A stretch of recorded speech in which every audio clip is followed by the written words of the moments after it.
এবার কি তাহলে মুখ্যমন্ত্রী, প্রধানমন্ত্রী বা অন্যান্য কেন্দ্রীয় বা রাজ্যের মন্ত্রীদের পদ ছাড়ার দিন চলে এলো?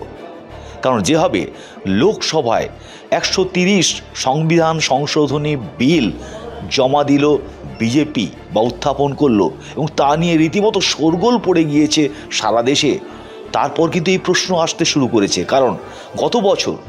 আমরা দেখেছি যে অরবিন্দ কেজরিওয়াল তাকে প্রায় 6 মাস জেলে কাটাতে হয়েছে এবং সেই 6 মাস জেলে থেকে তিনি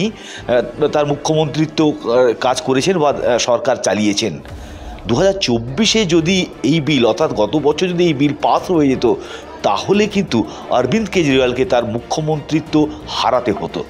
কারণ 130 সংশোধনী বিল, সংবিধান সংশোধনী বিল যা আজকে উত্থাপন করেছে বিজেপি, সেখানে কিন্তু দেখা যাচ্ছে যে বলা হচ্ছে যে প্রধানমন্ত্রী থেকে শুরু করে মুখ্যমন্ত্রী বা বিভিন্ন রাজ্যের মন্ত্রী, কেন্দ্রীয় মন্ত্রী কিংবা যে সমস্ত গভর্নমেন্টের যে ইউনিয়ন টেরিটরি রয়েছে, তার যারা মন্ত্রী রয়েছেন, তারা যদি কোনোভাবে কোনো অভিযোগের ভিত্তিতে গ্রেপ্তার হন এবং 30 দিন যদি বেল না পান, এবং সেক্ষেত্রে যদি যে মামলায় তিনি গ্রেপ্তার হয়েছেন তার যদি সাজা 5 বছর বা 5 বছরের বেশি জেলের অপশান থাকে, তাহলে তাকে মন্ত্রিত্ব ছেড়ে দিতে হবে। তার মানে দাঁড়াচ্ছে যে এবার থেকে যেভাবে আমরা জানি যে কেন্দ্রীয় সরকার রীতিমতো ইডিকে, বিশেষ করে বিজেপি সরকার, তারা ইডিকে কীভাবে ব্যবহার করে, বিভিন্ন রাজ্যে বিরোধী দলনেতা বা বিরোধী যে সমস্ত মন্ত্রী রয়েছেন তাদের বিরুদ্ধে ইডিকে লাগিয়ে দেওয়া হয় এবং পিএমএলএ মানি লন্ডারিং মামলাতে তাদের গ্রেপ্তার করা হয় এবং সেখানে 30 দিন তো বেল পাওয়াই যায় না। এবং ইডি, সিবিআই এই সমস্ত কেন্দ্রীয় সংস্থাগুলিকে কার্যত একেবারে হাতিয়ার হিসেবে রেখেছে বিজেপি সরকার। আর সেইখানে দাঁড়িয়ে এই ধরনের বিল পাস হয়ে গেলে কিন্তু মহা মুশকিলে পড়বেন এবং বিরোধীদের রীতিমতো কণ্ঠরোধ করা শুধু নয়, তাদের সরকার যে সমস্ত রাজ্যে রয়েছে তাও ফেলে দেওয়া সম্ভব হবে, বিজেপির হাতে সেই ক্ষমতা চলে আসবে। যদিও এই বিলটি আজকে হইচই হয়েছে প্রচণ্ড, আপাতত সেই বিলটি পাস হয়নি, কিন্তু এই ধরনের বিল নিয়ে আসা, এটা রীতিমতো সারা দেশে শোরগোল ফেলেছে। এবং যদিও যারা যেমন সঞ্জয় কুমার ঝা, যিনি জেডিইউ সাংসদ অর্থাৎ এনডিএ শরিক দলের সাংসদ, তিনি বলেছেন যে এতে প্রধানমন্ত্রীও গ্রেপ্তার হলে তার বা 30 দিনের বেশি জেল খাটলে তাকে এরকম